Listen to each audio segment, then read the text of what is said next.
So if you tuned in last week, you know that I'm going to be uploading Forza Motorsport online every single Friday until I get a win. So the whole point of this series really is to get a win, but I want it to be a little bit more than that. I want to be able to interact with you guys a little bit better. So I want to hear your guys' opinions. I want to hear your tips. I want to hear your tricks. I want to hear your opinions on what I'm doing right and what I'm doing wrong, because honestly, I'm not very good at racing games. If you've watched any of my Forza Horizon videos, you know that I love drifting.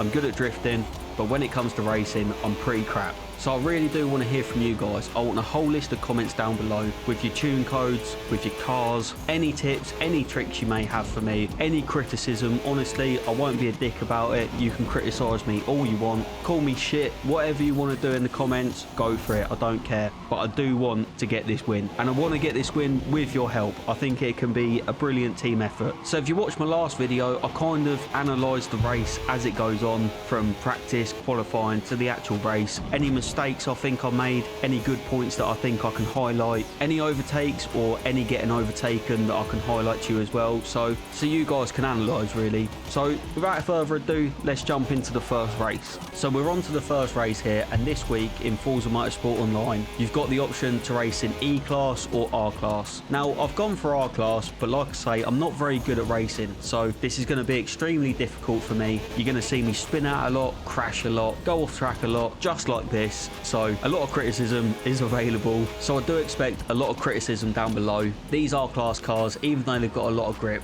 they're stupidly fast, they can be unpredictable, and honestly really hard to drive.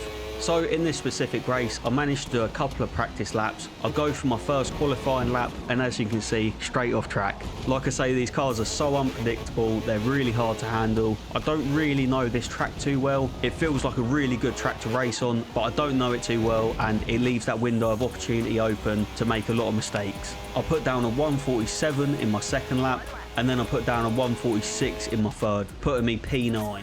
So we're on to the race now. Like I say, I'm currently P9, but when the lights go green, this car has got a stupid amount of grip, and I managed to squeeze past, wiggle my way through up to third. And at the moment, I remember this, I'm buzzing. I'm absolutely buzzing to take 4 cars like that straight away, put myself up in third. I was really thinking, like, this can be the race. Like, I've tried hard, and this could be the race where I win. So I'm a little bit scatty around here. This car loses grip quite quickly, and I do end up bashing into this other Ferrari quite a bit, and I do lose a position.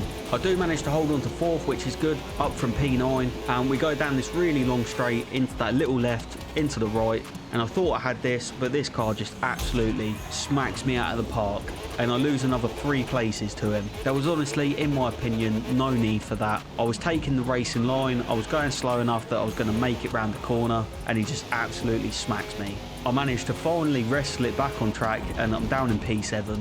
End up losing another place halfway around the track, and then another place to this car, the blazing pace in his whatever that yellow thing is. Now I'm coming up to this corner, and I don't understand why he broke so hard there. Honestly, he did not need to brake that hard, or maybe he did, but I didn't. So maybe that was my fault, maybe that was his. I don't know. I didn't need to brake that hard. I could honestly get around the corner with ease. I don't know if he could. I don't know if he was brake checking me. I don't know. Anyway, he puts me in the barrier, puts me all the way back down to 10th, and that's where I finish. So race 1 is over, and honestly, not a good start. I knew this R-Class was going to be hard. Didn't think it was going to be this hard. I'm getting smacked about all over the place. Even getting up to third, other people have different ideas for me and push me all the way back down to 10th. Not really too sure much of that was my fault, but it is what it is, and we're at Silverstone now. One of my favourite tracks. Love this track. Let's see if I can do any better. So I've done a few practice laps with this car on this track, and I feel confident enough to tweak the tune a little bit. So this is what I'm doing here. I'm just adjusting the aero mainly. Hopefully give me a little bit more turn-in response and allow me to go around the corners just that little bit quicker.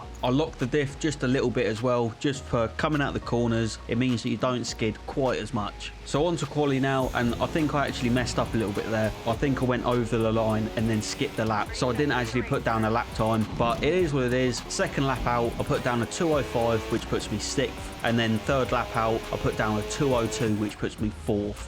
So that was a good quali, it was a good practice. I made a few little adjustments to the car, feeling really confident now. Like I say, I'm P4 on the grid, getting an amazing start straight away up to second, and now things are looking good. It's a good car, It's a good clear day. It's a good track that I like, Silverstone being, like I say, one of my favourite. And third corner, I ruin it. Honestly, I know what I've done there. I went too deep and I put myself back in third. Accidentally knock into this Owen due. Sorry if that's offensive to anyone. It's just his gamer tag. I'm just reading it as it states. So I knock into that Owen fella. I do make up a place, but then it's short-lived. Halfway around the lap, I do lose it again. And then I lose it again to this other guy. I don't know what cars they are, but they seem to be really quick, just not in the corners. So in the corners, I make up a cushy little place there. I think that was a brilliant overtake by me. Puts me back up into third, which is where I stay for a while. Starting to lose rear grip now on those rear tyres, even though I did adjust the aero a little bit. And I lose a lot of time, and then I end up getting overtaken by this 488 Italia. And then out of nowhere, this other Ferrari, Owen, he just comes out of nowhere too, and I'm back down to fifth. Battle him a little bit going into first. I did touch him a little bit too much there. Maybe he should have given me the room.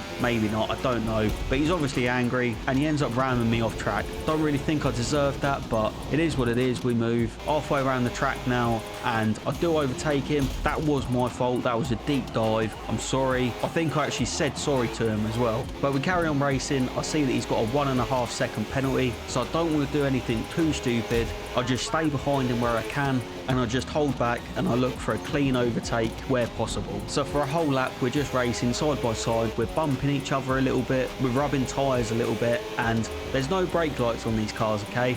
So I do go into the back of him. Once again, I do apologise to him. I say sorry, but after this long straight, he's got other ideas. I'm braking to take it. I've left him so much room. He can just go up the inside of me, take the corner, take the racing line, take the place, but he has other ideas. He absolutely nails me into the wall, puts me into the sand, and at that point, I'm pissed. Honestly, I'm so pissed off. I try and take him out, but he actually brakes. So I end up going flying. I'm like, do you know what? Whatever. Get this race over and done with. Get me back up those positions. Cheat. I don't give a shit anymore, and I get a 14-second penalty. But not only that, I didn't know that you can actually get disqualified. So I was there like, what is going on? Why is my car ghosted? Why am I disqualified? I mean, I know why I'm disqualified, but I didn't know at the time that I was disqualified, okay? So yeah, I'm ghosted, don't know what's going on. I actually passed the checkered flag, and then my car becomes unghosted, and I'm driving even though I finished the race, which makes no sense. But anyway, that's how I got disqualified. I just got angry because I got bumped one too many times, and yeah, I just lost it and just tried cheating. Really, I just tried cheating. There's nothing else I can say. I just got disqualified. Anyway, like I said at the start of this video, R class is super hard to race. I can't really do it. I'm not good enough. The cars are just too fast. They're too unpredictable, and maybe I should go back down to B or C class. That will be next week. At the moment, it is E class, which I think that's a little bit too slow. You know, I don't want a video to become boring, so I didn't want to race E class this week. I went for the R class. Obviously it didn't pay off, but let me know your thoughts in the comments below. Do you like R class? Do you think I'm a dickhead for trying to cheat? I think I'm a dickhead for trying to cheat, so don't be afraid to say what you really feel in the comments below. Like I say, I won't get offended on these videos. They're completely meant for constructive criticism, tips, tricks, tune codes, cars, whatever you want me to use, whatever you think I should use to help me get that win. Leave it in the comments below. Hope you enjoyed the video, and I will see you in the next one.